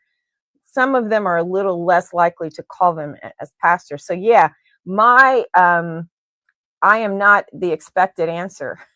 So I want to address that for a moment, because I think that's all fair. I think that's all in bounds right here. Yeah. And by that I mean the most loyal group within the Democratic Party are Black women. Yeah, the 92%. And overwhelmingly voted for Kamala Harris in the last election. You have earned a vice presidential position in a presidential administration as Black women. You have earned a Supreme Court justice in the personage of Ketanji Brown Jackson because of the political influence that you have in the nation at the most critical hour in the very structure, if you will, of our democracy. Black women are there. Now, the party overwhelmingly is hovering somewhere around 26%. I see a little Hakeem Jeffries here. I see a little Chuck Schumer here. But I don't see the backbone of the party who should be running it in this hour. And then you're sharing with me that there are still tens of thousands of preachers who are functioning like Neanderthals when it comes to the participation of Black women and their capacity to interpret the gospel. That's crazy to me. That's crazy to me. It is absolutely crazy. And it is, I counsel with women all of the time in my denomination and outside of it. How is your husband responding? There are, there are Black women who, and women of color, and even white women, quite honestly, that I've talked to, whose husbands have a problem with them leading in this particular way. And I'm so grateful for Walter, who is, he slots himself in as my armor bearer when he travels with me. He's like, I'm here to help her. He's like, how crazy would I be not to honor what God has given her? But there are women whose marriages suffer because they respond to the call of God on their lives in this way. And it's just not, our people of color tend to be much more conservative theologically, and yet we are much more progressive politically than our white counterparts are. And that's the tension that we have as Black people of faith. And people will go with you when it comes to marching for civil rights. Some of them will, not all of them. There's some people who still think church should have nothing to say about any of this, but they're more likely, they're going to stand and applaud because this Black Congress candidate has come to the church and, oh, yay, yay, yay, yay. But if Terry comes to the pulpit, what you doing? What are you doing? So we want people to fight for our rights, and yet we don't want to stand up and fight for their very rights. I know churches that are just now even calling women as deacons, or elders. My mother was a deacon in the Disciples congregation that we became a part of in 1980. They had women deacons, women elders. And even my home disciples church, it took a while for that pastor to come around, and he ordained women, didn't necessarily see them as pastors. So there's a rub, there's a tension there in terms of how we see women. And part of me sees the struggle that the Black community has always had to fight against the emasculation of Black men, right? To honor the manhood of Black men. And I think that's why our people have been so open to this idea of the man being the head of the household, because in so many areas in society, our men couldn't get the same jobs. They were treated, they were called boy, etc. And Black women could get work, right? And sometimes it might be domestic work, but there's a certain kind of employability that Black women have had and were considered safer than certain Black men. So I get all those historical tensions. Womanism as a theological framework differs from white feminism in that what Black women have decided to say is that I will support our men, but I will not support myself as a woman at the expense of our men. I will support both. And that's one of the things I love about that theological lens that we call womanist thought, is that we will not get our own freedom at the risk of taking our men down. And so the Black community has a strange relationship with this idea of women being liberated or emancipated. We're going to have to get over that. We just don't have any time. There's more time left to be sitting around here arguing some of the things that we're arguing. There's no time left.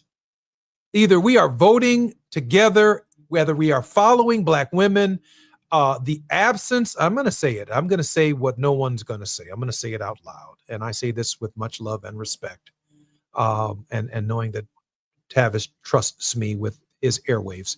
When my father ran in 84 and 88, he did not become the Democratic nominee, but he took over the Democratic Party.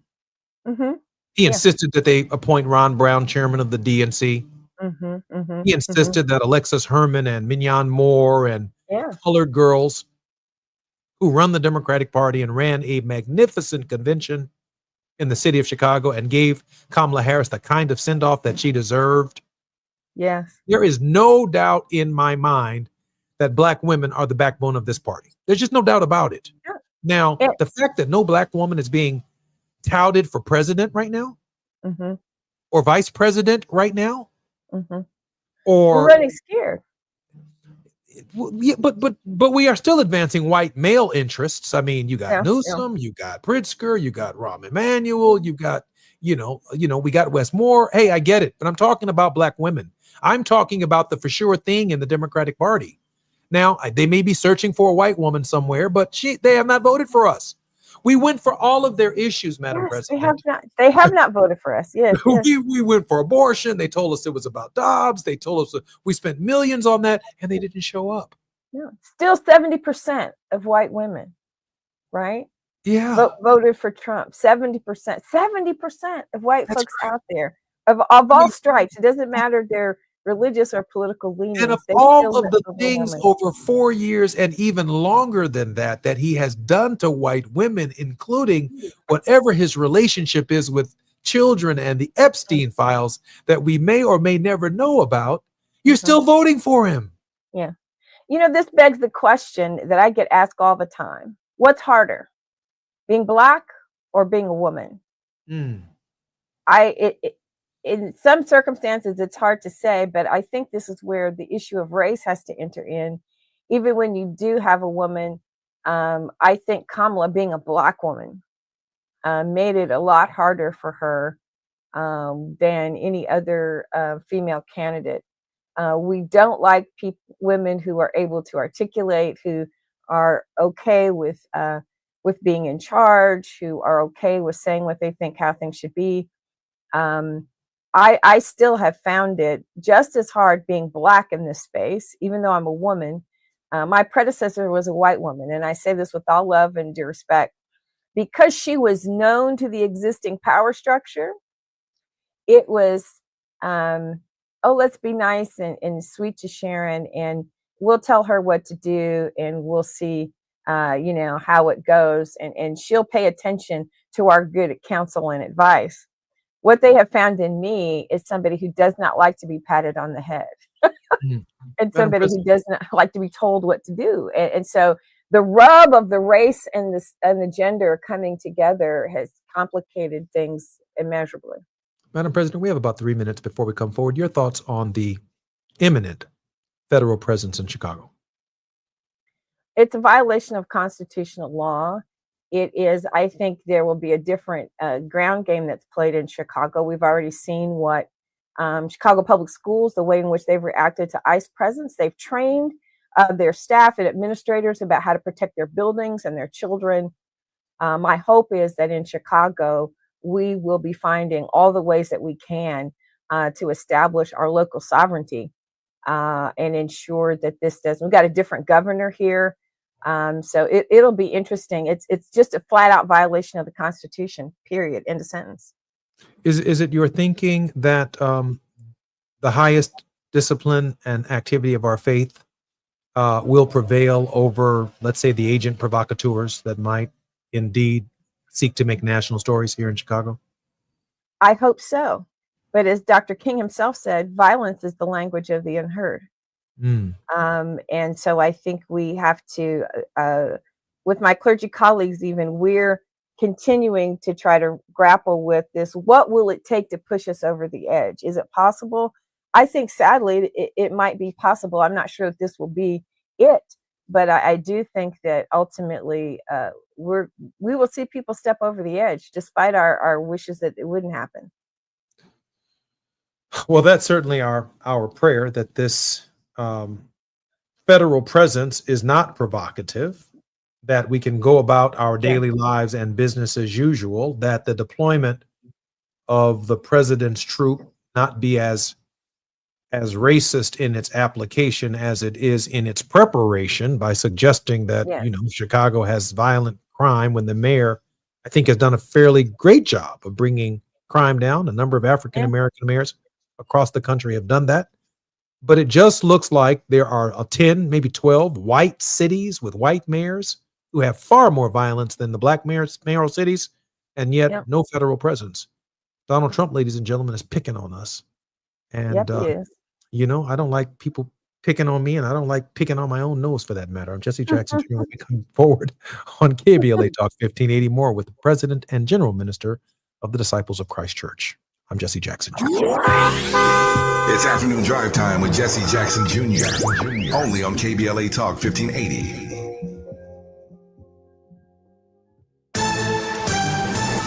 I'm Misty Jordan with BIN News Now. With high school football season here, the Cleveland Clinic is offering tips on how to lower the chances of getting a concussion. Dr. Marie Schaefer explains the importance of taking action quickly. If you have a head injury and then you get another hit, your brain could actually swell and you become unconscious, and it could lead to death. Schaefer recommends strengthening muscles in the head, neck, and upper back and wearing a mouth guard.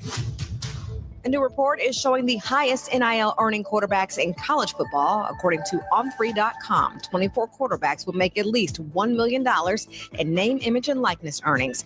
Based on estimates, Black Duke QB Darian Mensah tops the list with $4 million. And a one-of-a-kind Michael Jordan and Kobe Bryant basketball card sold for $12.9 million at an auction.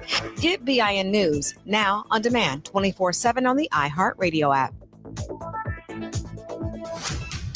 In Granada Hills on the 5 southbound, right after Roxford Street, still trying to get that accident cleared from the 3 right lanes. And it's going to stay slow because up ahead you still have that SIG alert on the 5 southbound before the 405 from that earlier big rig fire. The right lane is going to be blocked. In Glendale, we still have a SIG alert there. 134 eastbound near San Fernando Road.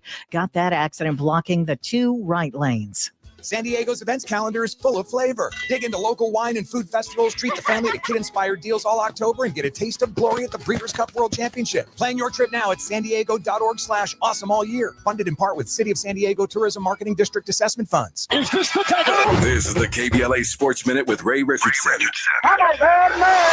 It's a special night tonight in New York City at the U.S. Open tennis tournament.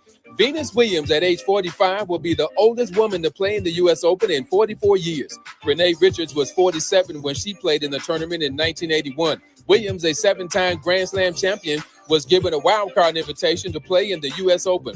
The Compton native has a first-round matchup tonight against Karolina Muchova of Czechoslovakia. The 29-year-old Muchova was 4 when Venus won her first U.S. Open championship in 2000. Venus won it again in 2001. The last time Venus won a match at the U.S. Open was in 2019. Venus made her U.S. Open debut in 1997 at the age of 17. The Williams name is all over the record books at the U.S. Open. Serena is a 6-time champion, including a 3-peat. Serena won the U.S. Open 3 years in a row, 2012, 2013, and 2014. No debates, no speculation, just the info you need. That's your KBLA Sports Minute. I'm Ray Richardson on KBLA Talk 1580. Break out the champagne. Everybody get a glass.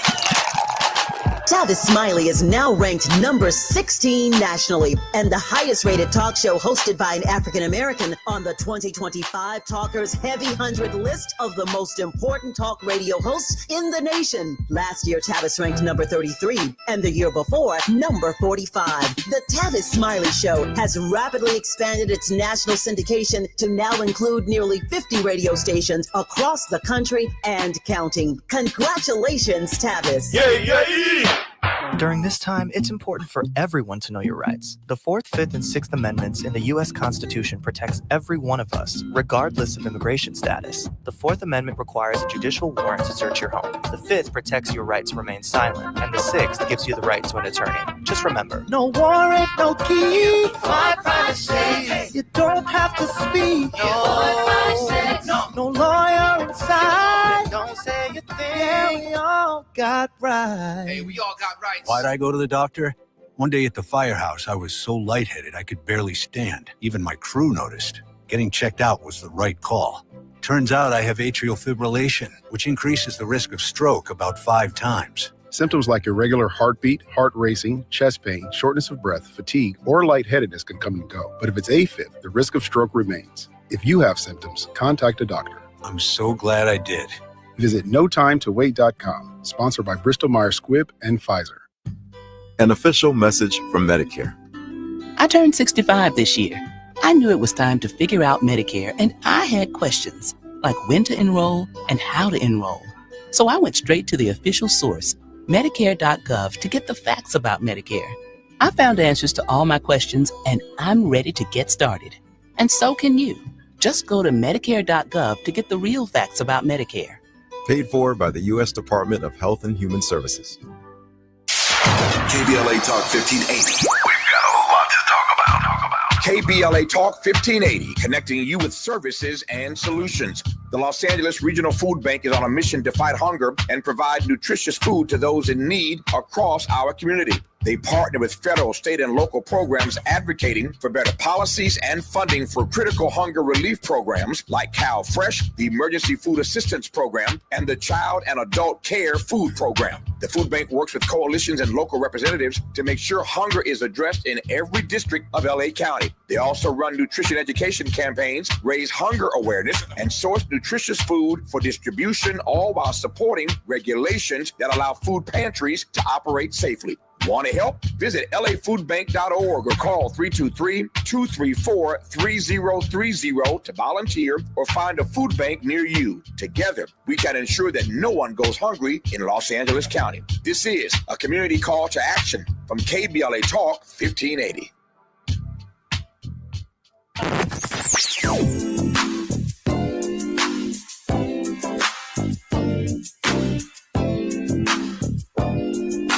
This is KBLA Talk 1580.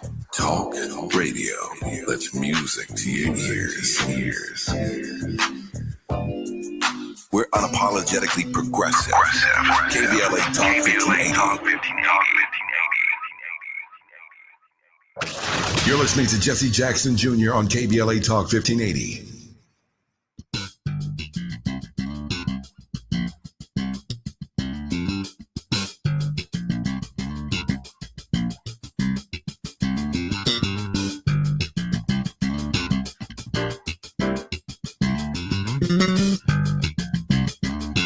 I'm Jesse Jackson Jr. Welcome forward to the Jesse Jackson Jr. Show. My very special guest in this hour on Moving Mountain Mondays with the faith not to fall is Reverend Teresa Hort Owens. Reverend Owens, Madam President, welcome forward to the Jesse Jackson Jr. Show. Thank you, my friend. It's always good to be here. Madam President, I'm looking right now live somewhere in downtown Chicago. The governor of the state of Illinois, the attorney general of the state of Illinois, the mayor of the state of Chicago, and quite possibly every elected official that is an elected official are hosting a press conference. I'm looking at Lynette Warbing's page that's live, and I'm sure it is in opposition to the federal presence. Can I ask a question as a faith leader? Sure. If you had access to the ear of the mayor of the city of Chicago, Madam President, what would you share with him at this hour? I think two things go hand in hand: prayer and due diligence. I think both a moral response to any action is always called for leaders, whether you're faith leaders or not. I think once you cede moral high ground, all of your credibility is at risk. And then the due diligence of kind of knowing your documents, knowing your rules, your policies, knowing the law, having people around you that understand what actions you can take, how you can fight it both legally, procedurally, things that he may not even be aware he can do as mayor, and ways in which he and the governor could perhaps work together. So I would say moral certitude, not certitude, but moral confidence in how you're approaching things, because once you cede moral high ground, you really can't get back from that. And I do think that they have to just do the due diligence of understanding the law and all the legal ways in which they can operate and manipulate the situation to maintain control. Madam President, my younger brother, Yusuf Jackson, called me the other day and he said, Jesse, what is your argument against the backdrop and the facts that with a nearly 10-day or nearly a 2-week presence in Washington, D.C., there's not been a single murder in the nation's capital? That Donald Trump's argument that the federal presence has accomplished exactly what he wanted it to accomplish. And now he argues that there's this group of black women. He says they're beautiful black women who have invited me to Chicago because they feel unsafe and they feel scared. The handful of MAGA black women that are here are the reasons for this massive federal presence that is about to enter the city of Chicago. I guess I'm trying to figure out what if violence did stop as a result of the federal presence? Do we cede any moral high ground to the idea that there is some sense of normalcy, albeit possibly short-lived? And the answer, I think, is another question: at what price? I mean, we see nations around the world who don't have the same kind of violent crime that we have because they've been more hard-nosed in terms of things like gun control. They've not tolerated misuse of armed weapons and misuse of kind of crimes, but their systems are not done through the military. It's their civil laws and criminal laws that are ensuring that the value that is placed on human life is so great that guns, the value of human existence. If you talk to people in Sweden, my husband has lots of friends there. They pay taxes, but they've got access to good health care. The standard of living is high. They're struggling with the notion of immigrants who are not of European descent, as well as many European countries are. But when you have a situation where people are able to survive and even thrive, you can lay down the law about things that hurt society, and you can emerge all the better for it on the other side. Here we're talking about cracking down in neighborhoods where you say the crime is highest, but also look at those neighborhoods. Property values are the lowest. Those neighborhoods can't support quality school systems. Guns and other activity, again, are done for generations out of a sense of desperation. Our society does not provide equal opportunity and support and safety nets for all. So people have to survive in different ways. Now, are people just some inherently, I won't say bad people, but people make wrong choices? Absolutely, they do. But we can achieve these same goals another way. But what we don't want to do, what the country apparently doesn't want to do, is to insist that everybody pays their fair share of taxes, to insist that people have a living wage and safe housing and those things. There's a way to cut down on crime. We just want to keep our billions and our millions, and we want to dehumanize the people that our very system creates in terms of poor and low wealth people. They're created by this abysmal thing that we call a capitalistic system. Now, I'm all for making money and having ideas and benefiting from it, but to whom much is given, much is required. You don't get to literally rape the nation and your fellow citizens in order to have gold toilets and gold sconces in the White House. I've never cast a vote in my life at age 60 where there was any expectation that my representative, my senator, or the president of the United States would come to my city and whoop my behind. I just can't imagine. I can't imagine that we have elected we have a system that is based upon, which you understand all too well, servant-based leadership, where somehow we have now moved from the servant-based leadership model to this model where I'm going to show up and fix a problem. I'm the only person who can fix it. And everyone, whatever walk of life they have, they are going to make an adjustment in their life to the way I want it done. Excuse me, Madam President. I'm a grown man. You know the. Go ahead. I know what you're gonna say. That's okay. I'm not that minister who's gonna be. Who's gonna cringe at that. I'll save that for one of the other shows. But really, at some point in time, it's ridiculous. No, it really is. And as you learned as a kid, bullies on the playground are insecure, and people who are bullies and any kind of authoritarian dictator system, these are people who are afraid of their own inadequacies and think that the only way that they can acquire power is not because they've earned the trust and respect, but because they've demanded it at all costs, and they want to keep other people from getting it. Madam President, when we come forward, I'd like to cover some of the country with you on some of the other critical issues. I'd certainly like to check in with how repairers are doing, how Reverend Barber is doing, and the leadership movement for moral consciousness on Mondays. I'm Jesse Jackson Jr. When we come forward, more with Reverend Teresa Horde Owens on the Jesse Jackson Jr. Show on KBLA Talk 1580. While you're stuck in traffic, we can at least bring you up to speed on the news of the day. You're listening to Jesse Jackson Jr. only on KBLA Talk 1580.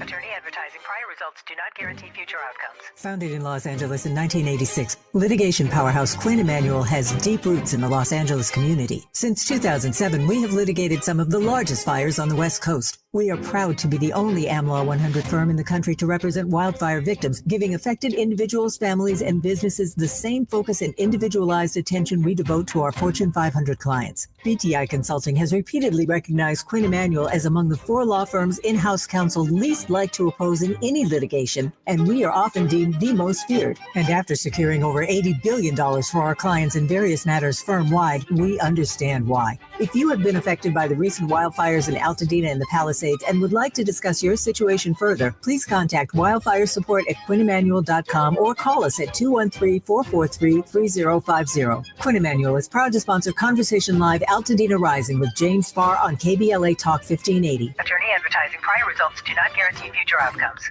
During this time, it's important for everyone to know your rights. The 4th, 5th, and 6th Amendments in the U.S. Constitution protects every one of us, regardless of immigration status. The 4th Amendment requires a judicial warrant to search your home. The 5th protects your right to remain silent. And the 6th gives you the right to an attorney. Just remember, No warrant, no key. My privacy. You don't have to speak.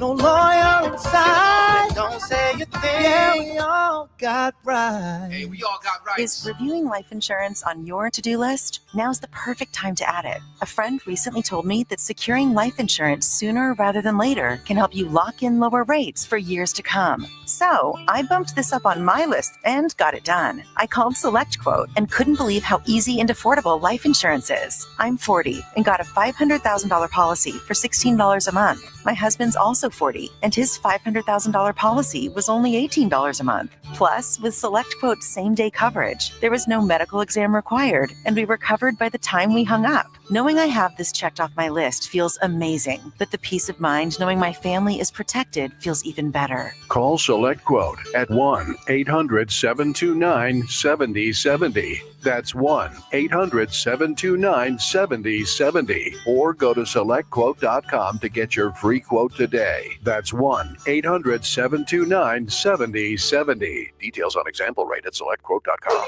My mom has decided to learn to paint, and she's good. My dad's now into creative cuisine, and I've already put on 6 pounds. Learning new things comes with age. My mom, she started forgetting my name and what we're talking about. Forgetting well-known things doesn't. Memory loss may be a sign of Alzheimer's disease. Early detection gives you and your loved one time to plan for the future. Learn the warning signs of Alzheimer's at 10signs.org. Brought to you by the Alzheimer's Association and the Ad Council. Now back to more of Jesse Jackson Jr. on KBLA Talk 1580.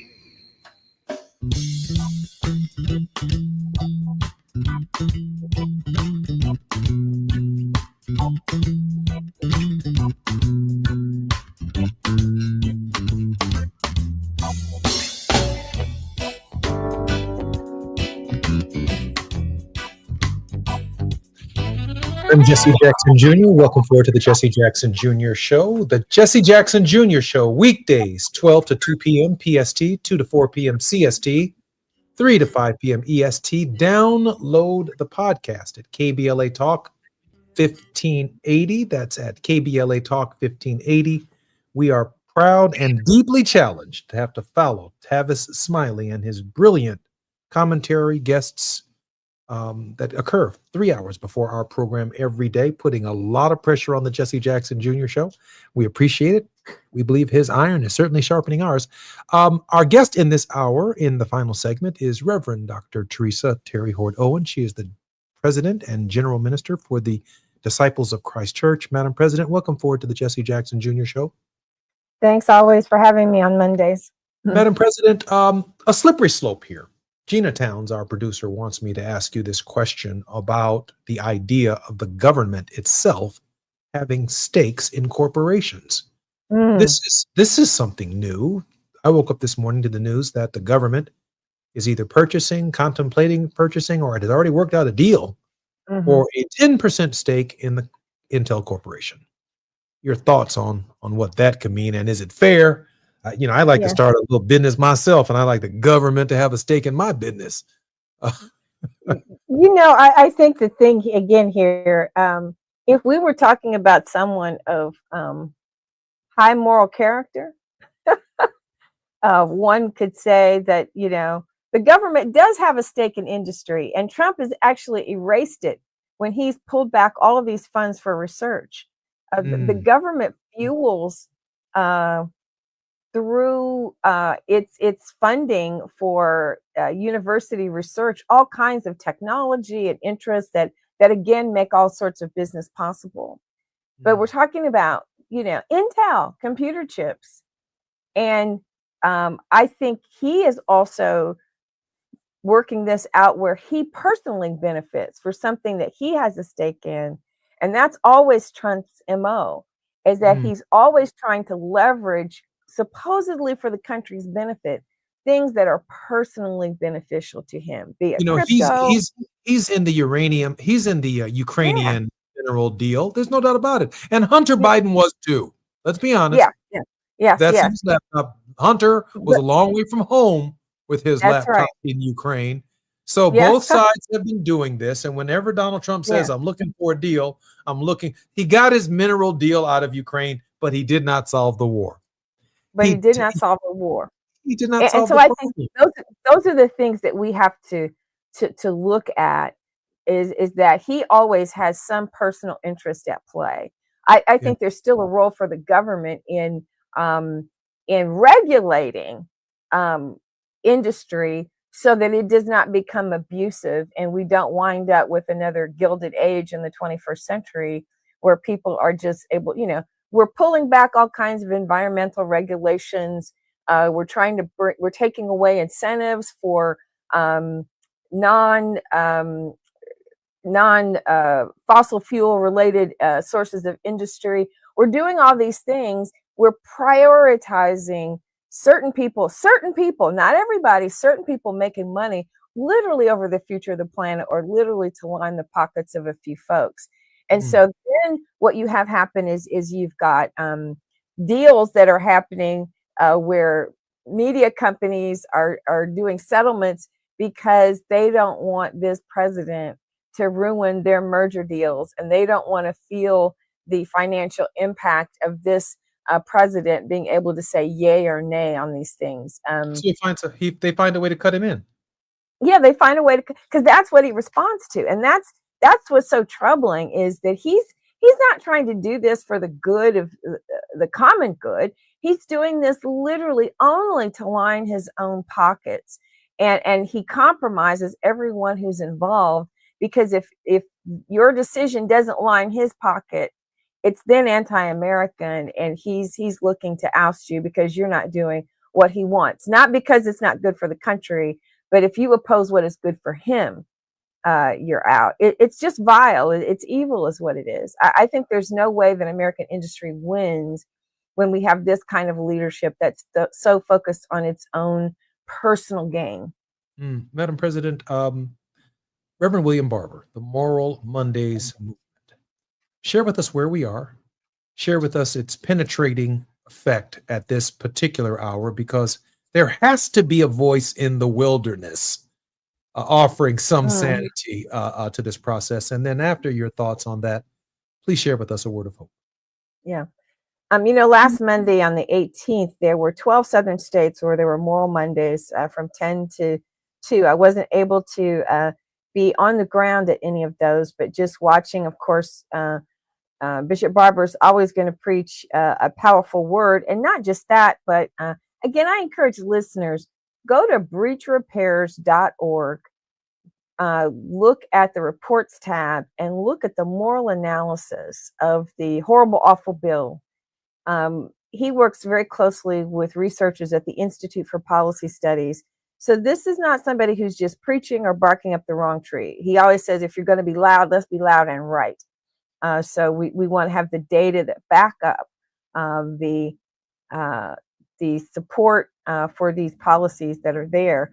I'm part of another ecumenical table where we would normally meet twice a month, and we've taken the month of August off for literally personal self-care, that people have been working so hard and in and out of DC and meeting and trying to organize. And it's like we've got to gear ourselves up to get ready. And I think this is where Bishop Barber is too, to get ready for a really tough midterm elections battle. And we've got to start getting folks ready to both register and ensure that we can fight back against tactics that will oppress elections. You know, Trump is talking about doing away with mail-in ballots. He's again superseding his federal authority to try to control how elections are done in the states. He does. If he could if you don't think he's going to try to rig the next presidential election or even the midterms, you're kidding yourself. I wouldn't put it past him to try to create. I'm still not convinced that there weren't some shenanigans going on even in 2024 that were caused by the Republicans. But Trump is going to use whatever he can to play with the mechanics of our election, which means that we have to be smarter, wiser. I've spoken about Faiths United to Save Democracy, Barbara Williams Skinner, Jim Wallace, Adam Taylor at Sojourners, already starting to train poll chaplains and get clergy. There's data that poll chaplains, as in like polling place chaplains, where you're in a collar or a stole, and it's been proven that people are less likely to target voters or create problems or try to intimidate voters when you have visible faith leaders who are there in the place. I like that voters feel more comfortable articulating their rights and knowing that they have a safe person who's in that spot, who's been trained to ensure that they can articulate their rights for them and hold the poll judges accountable. Madam President, this has been an amazing 2 hours. In the first hour, Ernest Krim recommended that our veterans put their uniforms on. And I encourage them to stand between ordinary civilians and the National Guard to let them know that we are their neighbors. And now you are saying pastors for polling. These are solid recommendations that do matter, Madam President. Turnoutsunday.com. Turnoutsunday.com. You can go and get information about where you can train to be a poll chaplain. But in South Africa, this is a great quote from Desmond Tutu, and this is the word of hope I'd offer. Desmond Tutu said it was when those people who were advocating and fighting against the breakdown of apartheid, when they saw the visual of clergy attired in all of their sacred regalia, moving to speak to the government in public places, one of them said, apartheid is done with because these people see it as holy work and they will not be deterred. So people of faith have to send the message. We see this work of justice as holy work. We cannot be deterred, and we have to be bold enough to wear all of our stuff and show up in all the places and speak because it is holy work. Now I want the preachers to show up with the veterans in front of them.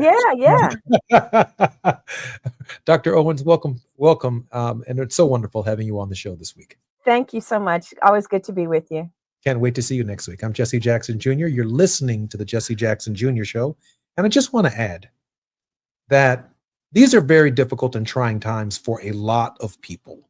And one of the things that I am so grateful for with the Reverend Teresa Hoard Owens, as I've shared with her on the program many times, that so much of our struggle is really about who she is and what she has become. The head of a mainline denomination that has 80% of its members are non-African American. They're white, different hues, different colors, different political perspectives and persuasions. Qualified African American woman, theologian, thinker. These things matter because creating for the world more Teresa Hoard Owenses matters to the future of our people. I'm Jesse Jackson Jr. When we come forward, it will be tomorrow on the Jesse Jackson Jr. Show on KBLA Talk 1580. Until then. Bye.